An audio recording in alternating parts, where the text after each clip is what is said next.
ladies and gentlemen. Welcome back, welcome back, welcome back. Ladies and gentlemen, we are back once again. I know it's been way too long. But hey, I hope you guys been tuning into my new bourbon channel with a few guys on the palette. I'll drop a link or whatever somewhere in the wherever for you to find it, whether it be the description or direct link or whatever. But we're back, ladies and gentlemen. We're back. And we got we've got breaking news, ladies and gentlemen. We've got breaking news.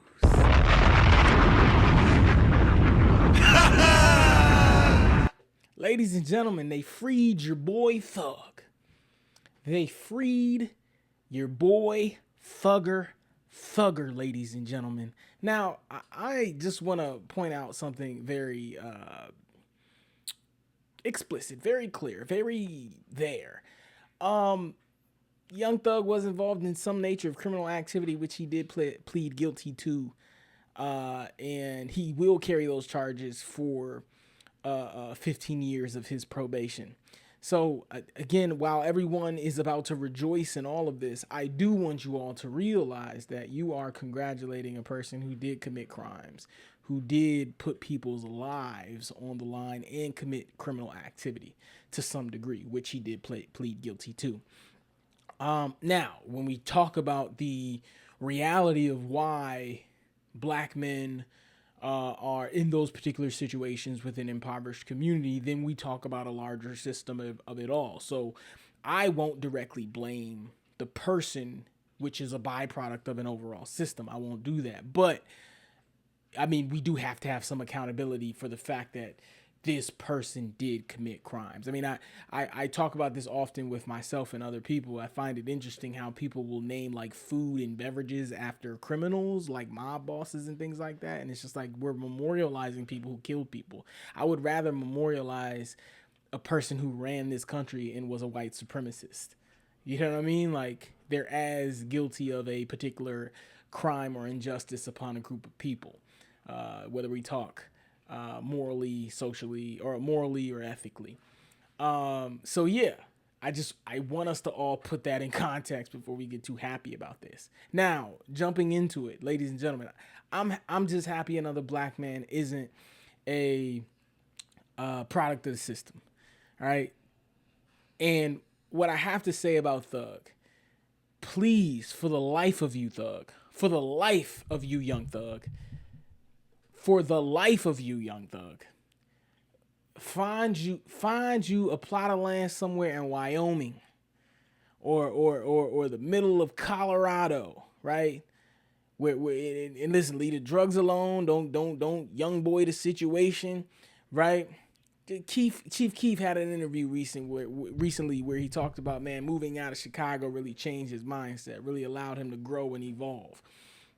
Everybody you knew before, when you was doing all that stuff, leave them alone. Let the whole YSL go. Start something new. I don't even want the For the Streets Thug anymore. I don't want the bops. I don't want the For the Club shit from Thug anymore. I don't want it. I want Pop Thug. I want that Camila Cabella joint he had. I want Pop Thug. And I'm pretty sure Metro Boomin can mix something up for you, but I want Pop Thug. I don't even want the In the Streets Thug no more. I don't want it. After going through all of this, you got kids. I mean, you was facing damn near life in prison, man. It's no way you go back to that street stuff. And I mean, obviously there is a way. But I really, really would like to see an evolved artist from Thug. I want him to be the businessman he is. I want him to be the pop guy. Tell your story, right? Make popular music fine. But I personally think that the street heavy,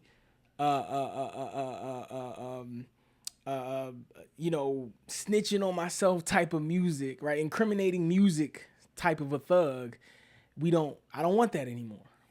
I don't want that anymore, ladies and gentlemen. But I want to give a quick hand to Young Thug, man. He's home.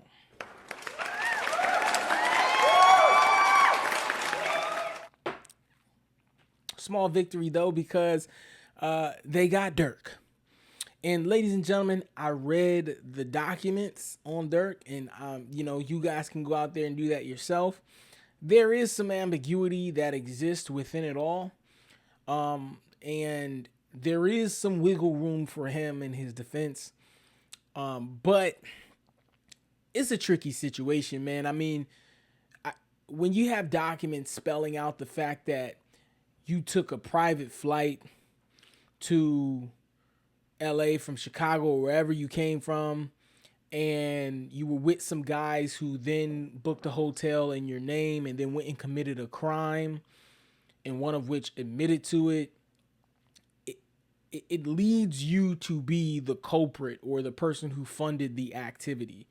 When, I mean, obviously there is some wiggle room in where he could say, well, I'm just traveling like I typically do as an artist. I support my friends who want to be around me and be in the entourage. Yes, I booked hotels for my friends. Yes, I may have rapped about spinning the block on people who committed a crime against my close friend who passed away. But that doesn't necessarily mean that I funded them to go out and do that activity. Right. And if a person got caught and now they're saying that this person basically hired them to do it, then and they're snitching in that regard to try to lighten up their load, then I think that there is some wiggle room. Right. Because it's just like the reality could be this. Durk traveled somewhere with his friends and they found where his whereabouts was. And they went and did what they was going to do. I mean, they quote unquote old block niggas from the hood, right? Doing street shit in another state. Like they're going to make those decisions and do what they're going to do. Whereas though Durk could have easily been like, yeah, he there. I mean, do what y'all going to do. But, don't involve me in anything y'all going to do. But since he sort of funded a trip and they went out and committed a crime, he could be linked as an accessory, right? If he even had prior knowledge to the fact that they would have done something like that. Now, when we talk about the overall situation in and of itself, it's all stupidity, right? I mean, when we even look at the fact that I believe the guy, Little Timmy, who actually pulled the trigger on King Von actually got off, and not that I'm disrespecting anyone here, but I think that it's very important, especially for young black men who are out here in the streets doing what they're doing, is if you're adjacent to committing any crimes, if you're adjacent to any lifestyle that involves guns or that involves drugs or what have you, or any nature of needing to protect yourself, I think you should know laws on self-defense. Because if a person is a well-known killer, right, and they brag about it and they rap about it, and you get into an altercation with this person at a club, if you have a very strong defense in a country or in a state where, you have the right to protect yourself, with stand your ground laws, such as Georgia and it being the South, you have all the right to be able to claim that I should have been able to protect myself from a person like that who was obviously acting in an aggressive manner. So, and not that I'm disrespecting in any way, shape, or form King Von, but I think that people have to really look at the situation from a legal standpoint and what could be argued in terms of the defense in that particular situation. And given that, I understand that was your comrade and they're gone now. But, crashing out is crashing out. And if you're defending crash outs, then you just gonna crash out.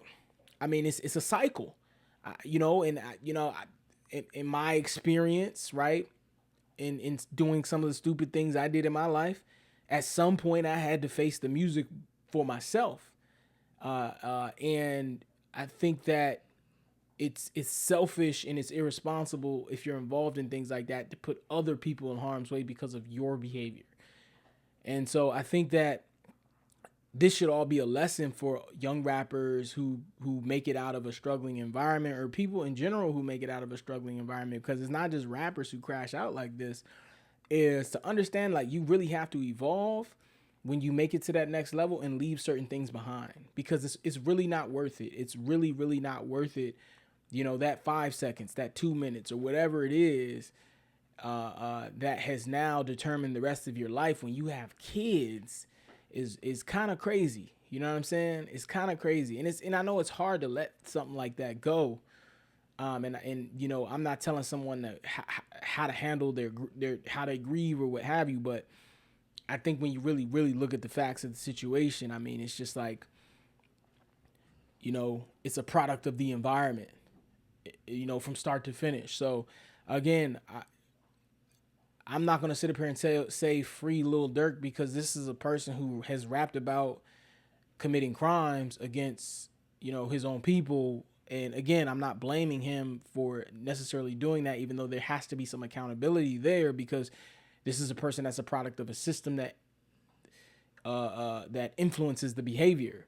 So, so we can't just look at the person and say they're the bad guy, right? When the reality is this isn't something that people have always done, and then the question becomes, why now?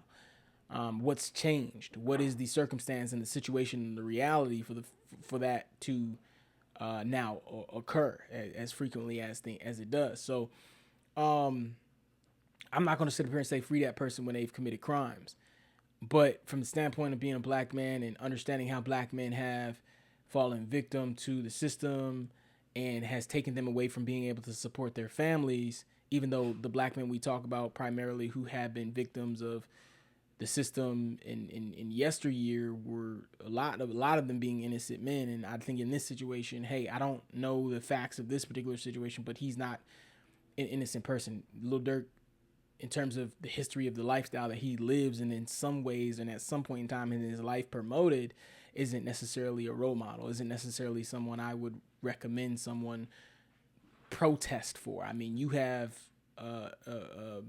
freedom fighters and political prisoners such as Mumia Abu-Jamal and the Freedom Nine from Philly, and others from Black Liberation family, and who are in jail right now because they stood up against the political system, and they did so in many cases legally, and in some cases justly when we talk about the whole ethics of it all. So I think that people should shift their focus in advocacy for resistance against the justice system toward individuals like that, rather than rappers who obviously have committed these crimes, promote the fact that they've committed these crimes, and really in all of that perpetuate the continuance of the behavior, understanding that I'm not necessarily blaming the person for doing the things that they do, but the accountability has to be there for the fact that you did do those things, and now you do make music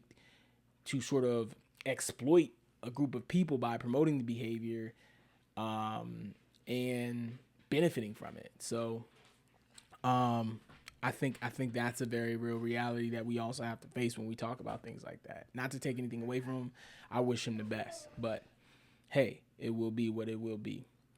Ladies and gentlemen, moving on, ladies and gentlemen.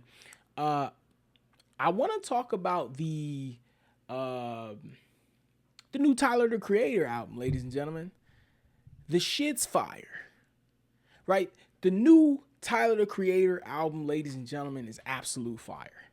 And I'll tell you why, ladies and gentlemen. First and foremost, we have to understand one thing about Tyler the Creator, is he's always been an abstract artist from start to finish. Flower Boy, as he mentions, is when he kind of really learned to musically expand or make something a little bit more out of his own niche and into the whole music nor modernization of his own sound, if you understand what I'm saying, or the musical modernization or standardization of his own sound. Because like previous to that, like when we talk about Cherry Bomb and and Golf and some of those other those earlier projects, which were great for formulating a cult fan base and for people just appreciating you for that general sound, it was hard to get with early on. Like even for me, like there were some good songs like Find Your Wings and things like that. Like there were some good songs, and it was sort of hit or miss for me a lot as a traditional hip hop appreciator to really get with Tyler on some of his earlier music, because it was like heavy metal hip hop. And the young and recklessness of it, the young wild recklessness of it, I think really, and then the whole skateboard fad, it really helped bring a certain audience that was very large to him. And I mean an audience of not just black kids, but everyone to him. And a lot of what he did outside of music alone helped build that audience as well. And he, in my opinion, is more like is so much bigger than the music itself. And I think like in even looking at some of the detraction that I've been seeing about the album and people talking about it and comparing it to other things, which I'll talk about more in a second, is I think people don't realize the fact that Tyler the Creator is not just a rapper.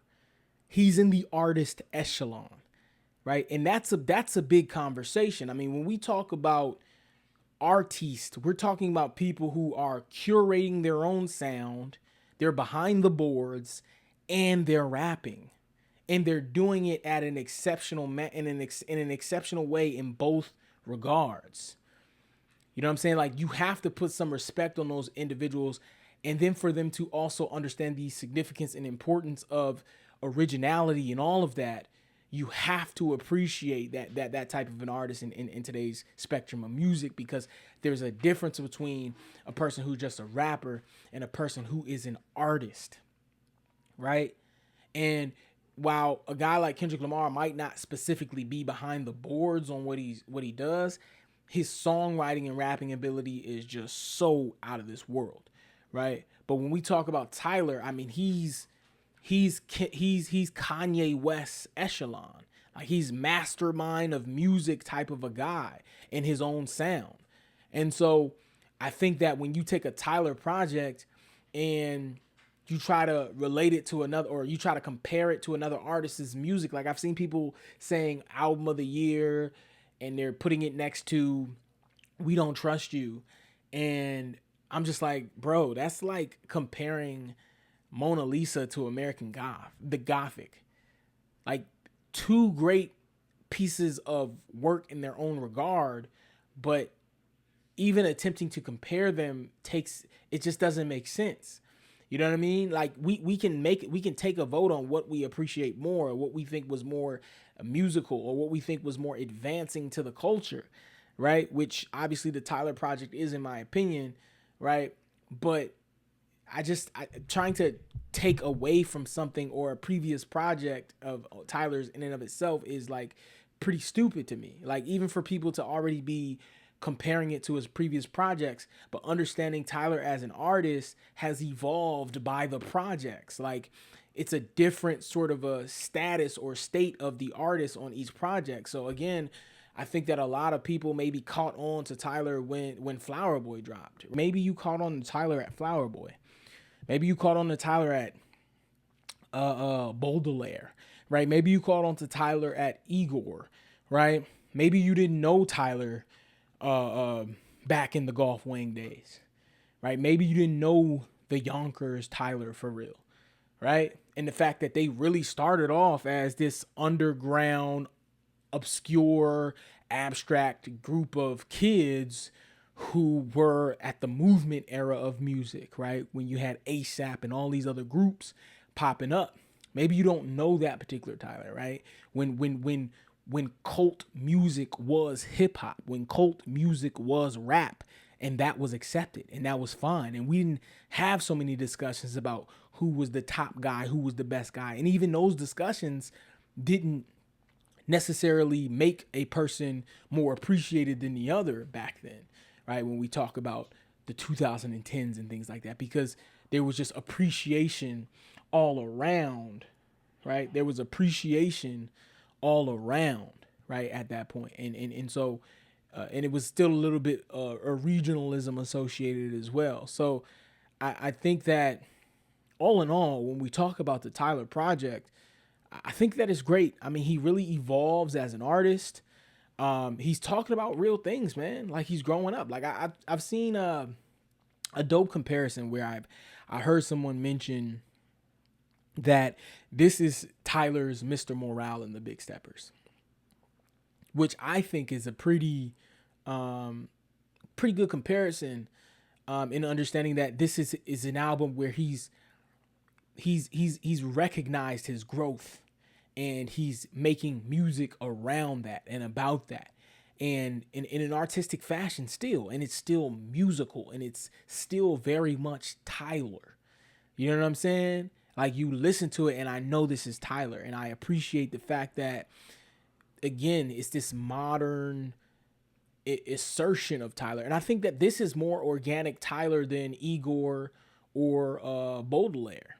I think this is more organic Tyler than those two projects. Like, I think those other projects maybe have had, even Flower Boy, I think those projects had some outside production, whereas though this one is 100% curated by Tyler, but it introduces some of that modernization to it as well. And I appreciate that a lot. I mean, Saint Chroma is a fantastic song to me, and I can't wait to hear it live. I'm still debating a little bit whether or not I want to go see Tyler live. I have to see the footage. I know Tyler is a fantastic artist to go see live. I'm not taking anything away from him, and I think that I need to go, and I will go. And just to spectate, but it's like the tours are just so far out for me in terms of the places that I want to go see him at, and I just need some context. I need to hear about the show before I go. You know, it's like certain artists I'll jump to and I won't even think twice. Like Travis Scott, Kendrick Lamar, right? I'm not thinking twice about going to see them live. But this particular Tyler album, I love it. But performance-wise, I just want to know, I just want to see what he does and how he carries it. Because it seems like, I don't know, in my opinion, that with this particular project, he may have scaled back on the budget a little bit. It's still a fantastic project. I dare I compare it to any other of his previous projects. Almost takes away from acknowledging who he is as an artist and understanding that every single project that he has produced has been an evolution of him as an artist. It's supposed to be different. It's not supposed to be the same. It's not supposed to be as good as the last. It's supposed to be what it is. And for him to be able to garner the most streamed hip hop album or rap album, or the most streamed album in general, in a span of 2 days, is a fantastic accomplishment, and it's truly a denotation of just how significant Tyler the Creator is as an artist. And if I were to rate this project, I really do hope there is a deluxe, but with an artist of his magnitude, you typically don't get something like that. I do hope that there is a deluxe with more features, because that Baby Keem ad lib really teasing me. And I hope that if there is, and I think that, I think he dropped a deluxe on the last one. So I think if he does, I would really hope for it to be like 10 more songs. Like, that would be fantastic. And he might be actively working on it now, which would be crazy. Adding a Kendrick feature, or a Keem, or the Keem feature. Like, I even want to hear some Don Toliver with Tyler as well. I think that would be great. It's great to hear Tizo. Great to get 30 seconds from Lil Wayne.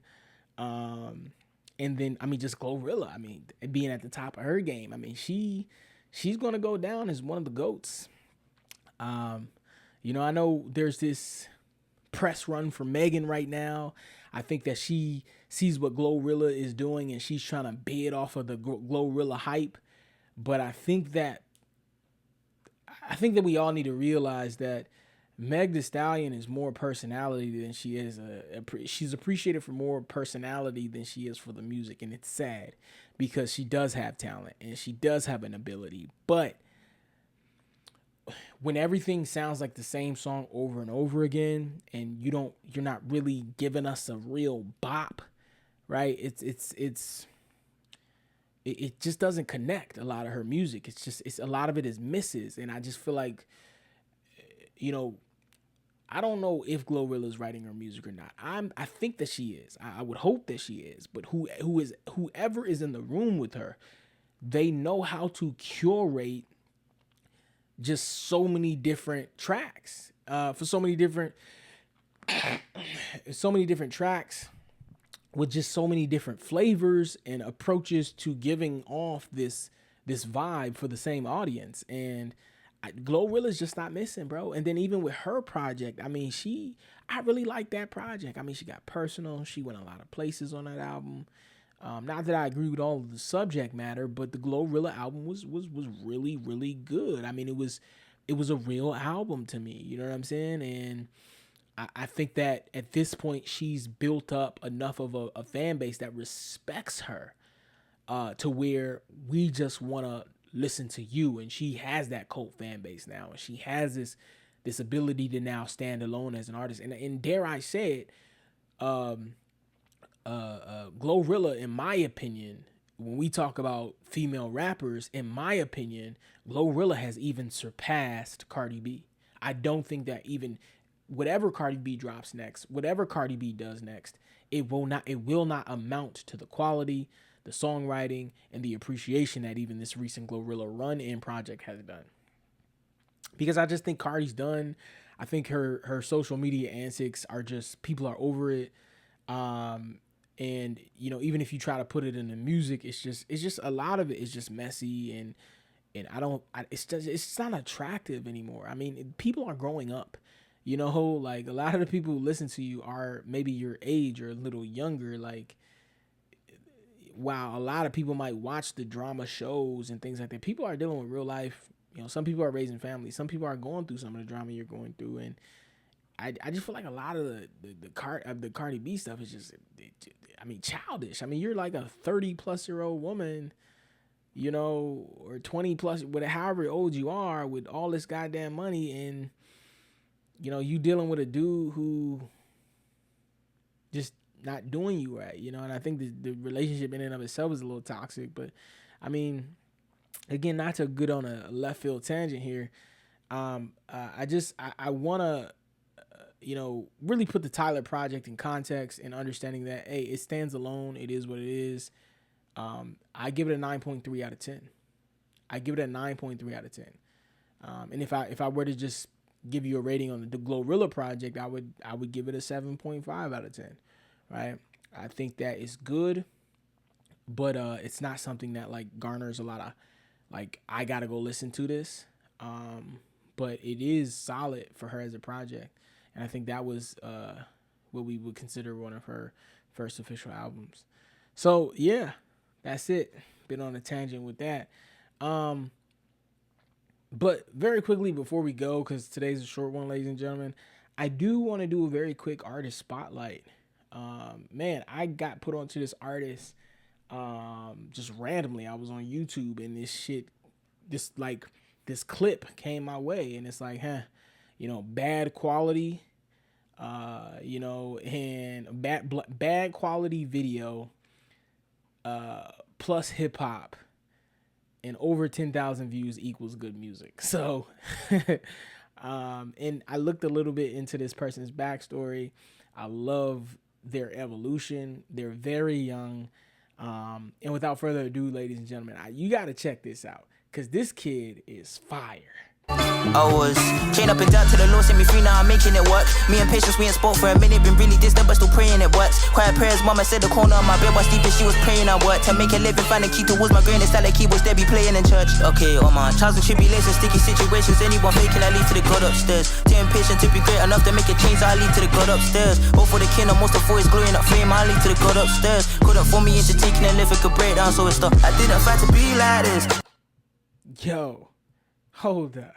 I was chained up and down to the Lord, set me free, now I'm making it work. Me and patience, we ain't spoke for a minute, been really distant, but still praying it works. Quiet prayers, mama said the corner of my bed was sleeping, she was praying I work. To make a living, find a key towards my greatness, style like keyboards, they be playing in church. Okay, all my trials and tribulations, sticky situations, anyone faking, I lead to the God upstairs. Too impatient to be great enough to make a change, I lead to the God upstairs. All for the kingdom, most of all is glory, not fame, I lead to the God upstairs. Couldn't form me into taking a living, could break down, so it's stuff. I didn't fight to be like this. Ladies and gentlemen, that shit is absolute fire, man. That's the artist DC3. I think they're from out in the UK, Serbia, or whatever he is. Man, he has like a lot of freestyles over like a lot of TDE stuff and some other tracks. Listen, I'm going to say this right now. Dreamville, PG Lang, TDE, go grab this man up. If you want to really destroy the European market, this guy, one of y'all need to go and grab this guy and really, really, really work with him. In my opinion, he's young. He has a lot of talent, in my opinion. Yeah, I mean, that flow, it's a lot there. And one thing I will say in nod to that particular artist, and just like a quick suggestion, just as a general music listener, don't try to sell your music as Christian rap. I understand that there is an audience to really grasp or gravitate toward in that regard, but that's just hip hop, bro. Like there's been no great hip hop track that has not invoked some level of a deity, right? And you just talking about life, bro. Like you talking about your struggle, you talking about coming up, you talking about what you got going on, man. I say keep going, man. Keep doing what you're doing. Keep improving your craft, and don't be afraid to take risks with the music, man. And yeah. So go give that artist a listen, DC3, man. He got some absolute heat, man. I'm gonna keep this guy in rotation. And I think you all should definitely go check him out. I mean, he's fire, bro. He's fire. But ladies and gentlemen, that's all I got for you today. I'd like to thank you all for listening. We're back with another one. Jordan reviews it. Maybe we'll be back soon. Maybe we won't. I don't know. But it's great. And I thank you all for listening. Stay tuned for more. Peace.